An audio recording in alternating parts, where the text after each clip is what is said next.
Meron po tayong sinasabit dyan na mga hanging succulents. Ayan. Kita nyo po, yung pinaka-top lang po ang nakikita. Pero this one po makikita nyo, meron mga design sa gilid. Ano. Doon po sa ating kakat na. No. Mabilis lang naman ikat ito, lalo na kung ang gunting nyo po ay matalim. Nyo, masinsinan no? Pero ako kasi gusto ko, ganyan lang para makapahinga siya. So ayan, para siyang Hello everyone, this is Sir Misunap Mini Dino Park and Eco Garden and welcome back sa ating YouTube channel. New arrival po tayo ngayon. Siyempre, pag new arrival, meron tayong ipiplex, no, ng mga bagong halaman na dumating dito sa ating garden. Mapakita ko yan sa inyo mamaya. Pero, meron po tayong gagawin ngayon, ano, kasi nakaisip ako ng kakaibang creative plant styling. Yan yung tawag ko dyan. Ito naman po yung mga may problema sa mga space. Kung limited na yung space nyo, wala na kayo mapaglagyan ng halaman, pwedeng nyo po gamit po yung mga succulents natin. And maganda po yan kasi may mga benepisyo yung pagsasabit o paghahang sa kanila, no. Malalaman nyo po yan sa ating pagbalik. Kaya kung ready na kayo mga ka-MDP, tutok lang po.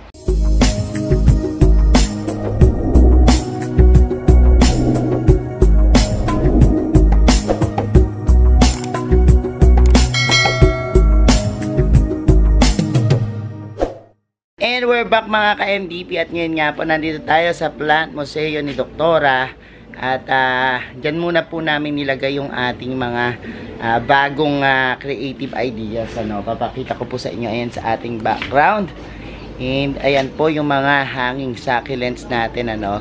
Pero po may kakaiba tayong ginagawa dyan, ano. Malalaman nyo po yan at papakita namin kung paano yan gawin kasi may kakaiba po dito sa ating mga arrangement. Pakita ko sa inyo ng mas malapitan. So, bukod po doon sa mga iba nating dumating na halaman, ayan po nakikita nyo, no.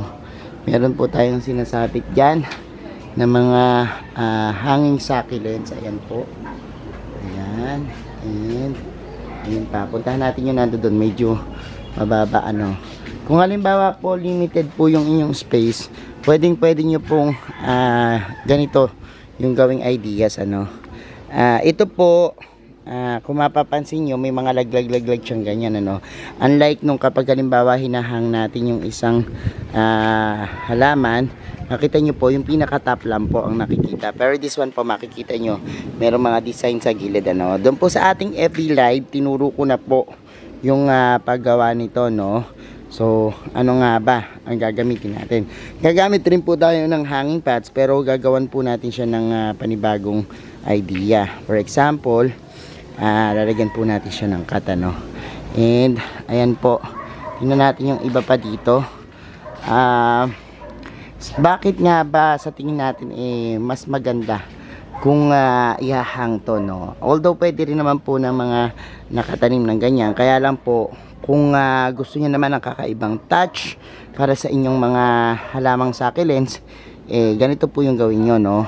Kasi yung iba na hindi masyadong nabubuhayan or nagkakaroon ng problema sa pag-water, yan po, ano, pabor po yung paghahang sa kanila. Bakit ba? Dahil po dun sa law of gravity, mas mabilis tumulo yung tubig, ano. Kung gagamit po kayo ng fast draining na soil at nakahang po yung inyong mga succulents, napakabilis pong tumulo talaga ng tubig. Kaya iwas po kayo sa pagka-root rot, no. At maiwasan po yung pagtutubig at pagmamashi-mashi ng mga katawan, ng stems, dahil nga po ang bilis matuyo, no. At dahil po dyan, maiwasan po natin yung pagkabulok, no, ng ating mga succulents at pagkalusaw. Kapag halimbawa pong nagkaganito tayo, mas madalas din po yung pagdidilig natin dahil mas mabilis matuyo yung lupa, ano. So, eto, may nagtatanong sa akin kung paano mag-alaga nito. Kung before, gumawa ako ng ganitong arrangement, yung tinatawag nating yan, sedum yan, yung jelly beans, no? Before, gumawa tayo ng arrangement nito, pero sa basket, ano. Pero yan, naisip natin na lagyan po nung ganito. Paano ba ma-achieve yung mga design na yan, ano? Yung mga parang tumutulo-tulong itsura na yan, yung parang Parang merong mga lawit-lawit ano. Paano ba natin ma-achieve yan? Kahit na po hindi siya ganyan na ang structure niya, magagawa po natin ganyan yan ano, sa pamamagitan po ng ating forma nung patch niya. Pakita ko po sa inyo at simulan natin gagawa tayo dahil may iniwan pa tayong mga ganito. Kasi yung iba assorted yung ginawa natin, pero ito yung plain lang ano, puro jelly beans lang yung gagamitin natin. So ganito yung gagawin natin para ma-achieve natin ano. Lalagyan natin siya ng V-cut no, sa bawat gilid no. So ito po yung hanging patch natin. Makikita nyo meron po yung tatlong ganito no, na pinaka yan, lobes no. So doon po natin siya lalagyan para nang sa gayon yun yung magiging pinakahulmahan natin ng ating sakalan. So yan, kasama natin si Iskiri and siya yung papakita sa atin ano. So yan, pwede nyo po yung lagariin muna no, and ganyan. So ayan, makikita nyo po. Tapos po yan, ikakat na no. Mabilis lang naman ikat ito, lalo na kung ang gunting nyo po ay matalim. So, ayan o, magiging ganyan na siya. So yan, medyo nabitin pa ng konti. Ayan po no? So ayan, yan po, ganyan po yung magiging korte niyan. So tatlo siya no, tatlo yung gagawin natin ganito, and ganun lang din po. Pakita natin yung finished product natin. So eto na nga po yung nagawa natin na yan, tatlong pa-V no. So nagmukha siyang bulaklak na ganyan ano. So hindi muna natin lalagay yung ating hanging at tataniman muna natin to. So magtatanim na tayo at ang napili natin yung ating jelly beans ano, yun ang ating itatanim. Ayan, simulan na po natin yung pagtatanim natin nitong ating mga jelly beans. Gagawa tayo ng creative plant styling. Nakahang po siya no? So lagay tayo ng fast draining na potting mix. Ang ginagamit namin MDP yan, soil mix ano, yung ating ginawa na fast draining na potting mix para po sa mga succulents. So ang gagawin natin is yan, tatanggalin natin yung pinaka lupa niya no. So dito po sa lowland kami po tinatanggal namin yung mga talagang mga namumuong clay no. So ganyan po yung gagawin natin, and yan po, ganyanin lang natin. Tapos ganyan, kahit may matirang konti, basta matanggal lang yung mga old soil, para po kasi yung mga roots niya makagrow ano. Kasi dito sa lowland tumitigas po ito. Ang nangyayari, yung kanyang roots hindi na makagana, kaya po papalitan natin ano. At the same time, para po hindi mag-stuck in tubig. Tapos ganyan po dito sa may magkabilang gilid, lalagyan po natin yung mga lagyan natin jelly beans ano, para maging effects niya ganyan, parang nakalaglag no. So kuha pa tayo and tanggalin pa natin tayo sa lupa. Tapos lagay uli natin dito sa magkabila. Ayan. Ayan.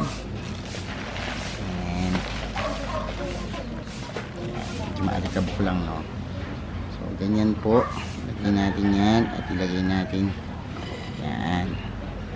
So yan, tapos lagyan na po natin ng another potting mix ano. Ayan, lagyan po natin ganyan.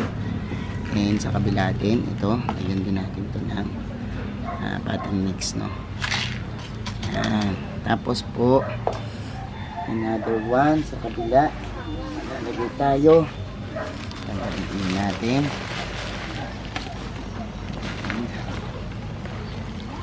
Ito naman sa kabilang side, lagyan natin ang excess na lupa dito.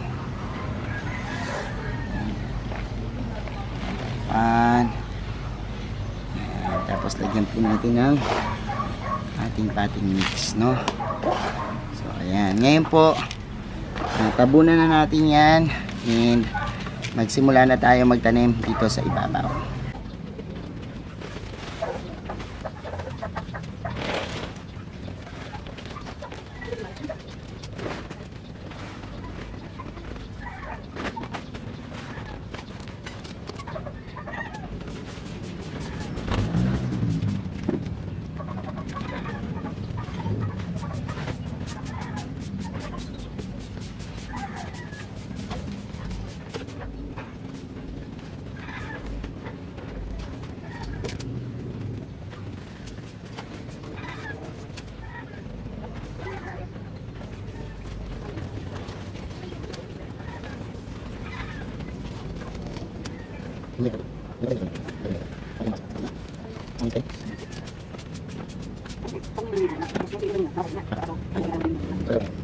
So, eto na yung nagawa ko. And, tingnan nyo, oh. Pag ginanyan siya, ayan, oh. Look. Ayan. Tapos, iano muna natin. Palagyan muna natin kay Iskiri ng hook. Ayan. Yung pads na yan. Tapos, ayan. Para mamaya, isabit na. So, ayan. Tapos, itaas mo, no. Ingat-ingat lang po kayo kasi minsan Bumibitaw. Siya, bumibitaw, ano. So, ayan. So, eto kakaiba na naman to, no. Pwede pang, ano nyo, masinsin na, no. Pero ako kasi gusto ko, ganyan lang para makapahinga siya. So, ayan. Para siyang ayan, nakahang. Tapos, meron siya mga parang tulo, ano, na mga parang ubas na maliliit na nakabagsak dyan na prutas, ano. So, ito po, ikakabit na namin doon sa ating nilagay kanina.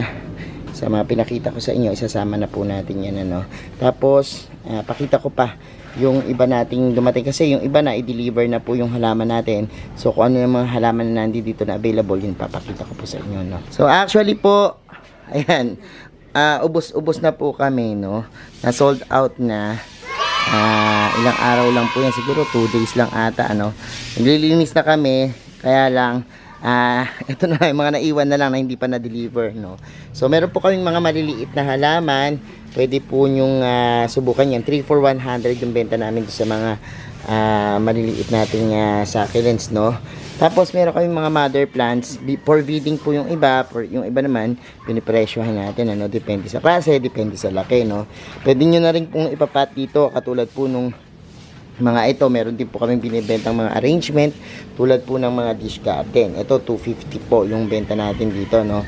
Meron po kaming bouquet 99, kaya lang po sa ngayon wala kaming stock, wala kasing nag-order. Pero ganyan po, pwede po kayo magpa-order sa amin ng arrangement. Ganyan po yung itsura niya, no. Pwedeng pang center table. So ayan po, pwedeng repotted na rin po dito na ipapat para sigurado kayo natanggal yung mga old soil, kasi kung nasa lowland kayo, ganyan po yung practice natin. Tapos po naka MDP soil mix na rin po, ano, yung ginagamit namin potting mix para sa succulents. Puntahan po natin yung iba, no, at grabe, ibang klase yung ating plant museo, kasi doon muna nilagak yung kay Ma'am Donna, doon sa plant museo ni Doktora. Pakita ko po sa inyo, no. So eto na po yung ating plant museo. Punong-puno na siya ng halaman, ano. Actually, may space pa doon, ano. Kaya lang napuno kasi may space pa dati si Doktora. Kaya lang po, nandiyan dyan muna natin nilagak kasi maganda talaga yung pwesto dito. Diyan natin nilagak yung kay Ma'am Donna, no, habang hindi pa i-deliver o ipupull out papunta sa farm, ano. So, tingnan natin. Actually, napakita ko na rin naman sa inyo yung iba dito. Pero yung dadalhin natin kay Ma'am Donna, ayan, no. Nakita nyo. Ito, ang ganda ng mga halaman ng Doktora, no. Grabe. Kasi eto naman yung kay Ma'am Donna. Tapos ang Doktora, nagpagawa na rin po siya ng mga, ayan, ang grabe, no, ang ganda. Kasi bagay na bagay nga po yung merong ganito, mga hanging pots, ano. And ayan, kita nyo naman kung gaano kagaganda ng mga succulents natin. And bubusugin ko yung mga mata nyo sa mga iba't ibang varieties. Ito, variegated na mini bell. Ganda, no. So, ganda ng kulay. And ayan na po yung mga nakahang natin.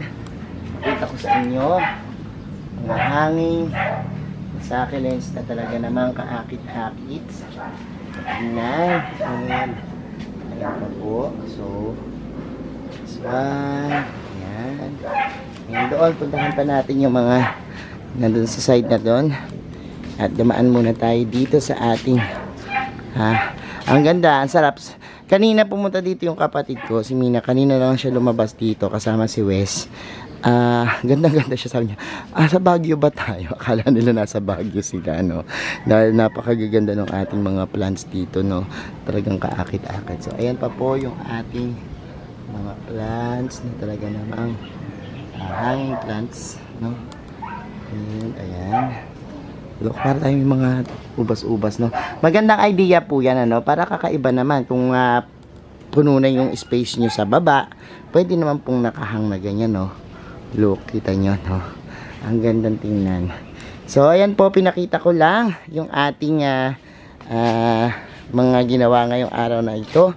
At yun yung mga iba't ibang ideas na pwede nyo gawin sa inyong mga plants, specifically dito sa ating mga succulents, ano? At yan, kung gusto niyo po ng ganyan, laging tumutok sa ating YouTube channel at sa ating mga Facebook pages para po meron kayo idea, no, sa pag-aalaga ng ganitong mga klase ng halaman. So ayan mga ka-MVP, napanood nyo na yung ating vlog for today at nakita nyo na yung ating creative plant styling. Nakahang naman po. Try nyo rin po yan gawin, ano. At maganda po yan, promise ko sa inyo.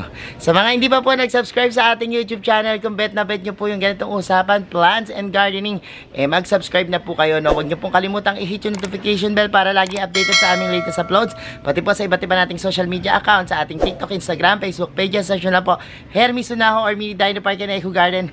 Makikita nyo na yan. Salamat ng maraming mga ka-MVP, and this is Hermy Sunaho, nagsasabi po sa inyo ng happy planting. Bye-bye!